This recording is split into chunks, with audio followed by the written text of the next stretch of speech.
కాకినాడ జిల్లా జగ్గంపేటలో మట్టల ఆదివారం వేడుకలు ఘనంగా నిర్వహించారు. స్థానిక లూథరన్ చర్చ్ ఆధ్వర్యంలో జరిగిన ఈ కార్యక్రమంలో భక్తులు పెద్ద సంఖ్యలో పాల్గొన్నారు.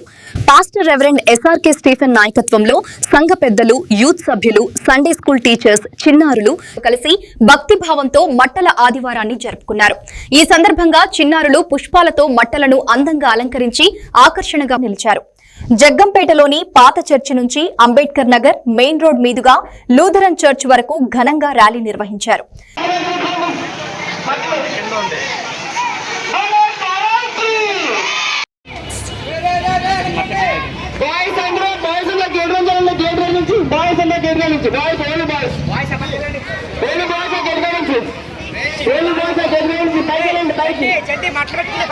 మట్లు పట్టుకుని పైకి వెళ్ళాలి.